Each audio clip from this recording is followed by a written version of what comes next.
Welcome back to Allergy Actually, the place where three allergist moms and best friends get real about the immune system, seasonal sniffles, and everything in between. It's a brand new year, which means fresh calendars, fresh intentions, and if we're honest, the same old allergies waiting for their big spring comeback. But not this year. Today we're talking about smart self-care for your immune system, the kind that actually changes your day-to-day life, and why starting immunotherapy now can set you up for your easiest allergy season yet. So this is a very fun topic, and I think that we all decided that the new year really is that pivotal time that recurs, every 12 months when we all think, okay, we're going to do a little reset, right? And a lot of the time, the New Year's resolution comes up and it's something like, I want to lose weight, I want to move more, something like that. And we get all jazzed up. And some of us do end up sticking with that resolution throughout the year. And, a lot of us peter off after a little excitement at the beginning. So we wanted to talk to you today about your immune system and different disease processes and how you can keep these things in mind when you move forward and make your plan for the new year. Yeah, there's a saying that my mom, they love their sayings, but an ounce of prevention is worth a pound of cure. And really, when we're thinking about allergies, we know that's the case. We know that's the case with, our health in general. If we're able to put the work in day after day with those small habit changes, they add up over time. There also are some tools at our disposal as we're thinking about allergies that goodness really can move the dial considerably pretty quickly. And really, as we're thinking about January, having some measurable decrease in allergic inflammation come March, April, May. Yeah, that's a really good point. I had a patient the other day who said, I feel good in the winter. I'd been thinking about starting immunotherapy, but I'm going to wait off and see how spring is. And I reminded her that spring is horrible for her every year for the last how many years we've known each other. And that actually it's more beneficial if you start immunotherapy, if you have seasonal, to start it during the time of year you feel good, because when you're doing immunotherapy, you're receiving what you're allergic to. So starting during that time where your immune system's a little more kind of neutral rather than flared up so much can be helpful. You can start any time of year, but it's that's the time when you're not thinking you should start is actually when you should start. Yeah, if you're treating when you're already miserable, you're already kind of behind the eight ball. One of the nice things about different immunotherapy topics that we have discussed and different methods is there is at least one that is quicker acting than the others. And so it is very good for if you are thinking, right now it is, January 1st, we're going to say, and I want to feel better by April, May, whenever, trees are, in full bloom and grass is hitting and all of those things. So interlymphatic immunotherapy that we've talked about before is something that is a great, great option for this. And just as a reminder, immunotherapy is where we slowly teach our bodies to learn to tolerate things that otherwise the body sees as an allergen and causes allergic inflammation. So there is a way to do that rather quickly. So if one of you guys want to talk about that. Sure. Yeah, with intralymphatic immunotherapy, or the islet protocol that we've developed through the Ani Islet Learning Network, there's a standardized protocol that we use to help patients retrain their immune system in just 3 office visits. So we do these allergy injections under ultrasound guidance, inject the allergen directly into a superficial lymph node, as opposed to with traditional shots where we do that injection under the skin of the arm.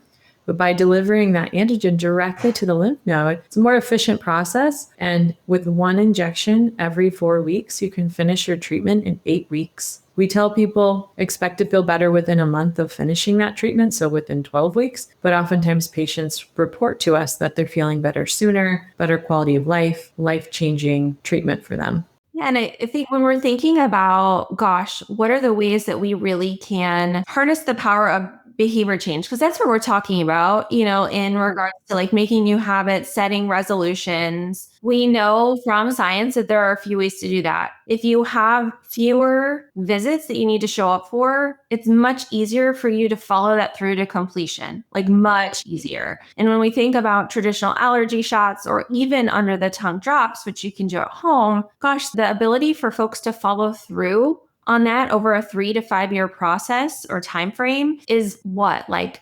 half-ish?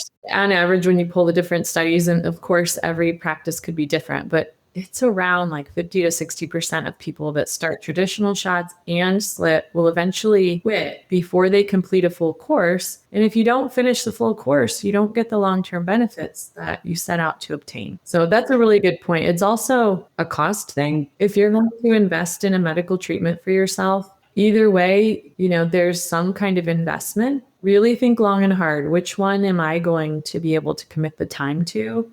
Is it 3 visits to the office? Is it weekly visits over 3 to 5 years, weekly and monthly?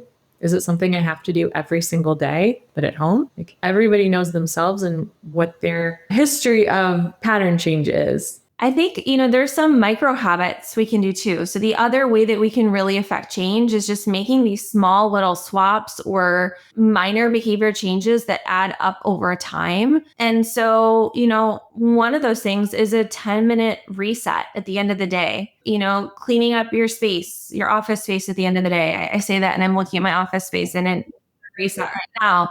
If you have a humidifier, cleaning it out. If you're, using it, but cleaning it out, making sure maybe you pick up one that's easier to clean or that uses tap water so that you're not having to worry about, what are some ways that you can make some of these changes, but reduce the friction in doing it, and maybe incorporating some of these things into non-negotiable. So for me, my morning meds, I always get them out and take them when I'm making my coffee, because my coffee is a non-negotiable.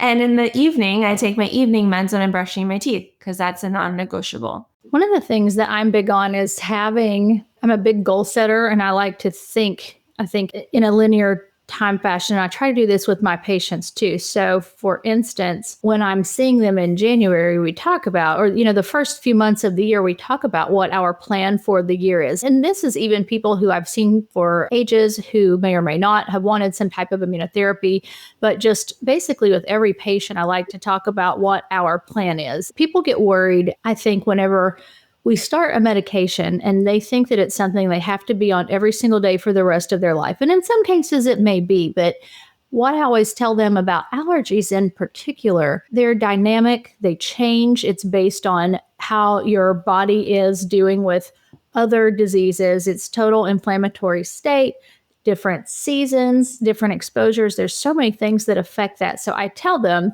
okay, so for the first part of the year, I think that we're going to do this with the goal of hopefully being able to wing down on our asthma medications through, these months. And so when I see you again, hopefully at that time you will have been able to decrease your inhaler, and we come up with a plan for the decrease by this time.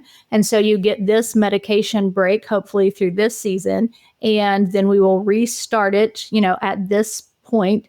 And I just like to give them an idea about how we expect their disease to continue, or, how it will be with each season, and to come up with a management plan to let them know that it's not something that is always going to be exactly the same. And so I think that's important to set people up with those expectations and the knowledge that, it's not going to be like this every day. I know it sucks right now. I have to do my inhaler 2 puffs twice a day, every single day during the fall and winter. But you know what? As soon as it, hits May, I'm good and I can stop everything. Not everyone can do that, but there are some patients that can. And so I like to go through all of those so that they have appropriate expectations and an idea of what to expect. Those are great things to bring up with patients to have them thinking about too. I was going to say, one of the things that I've been trying to play around with too is helping people let go of some of the limiting beliefs that they come into those visits with, that they've lived, in recent years with a really significant burden of symptoms with their allergies or asthma. Like, it's really easy to fall into this frame of mind that's a little bit like Eeyore. Oh, it's just going to be bad. Like, it's inevitable.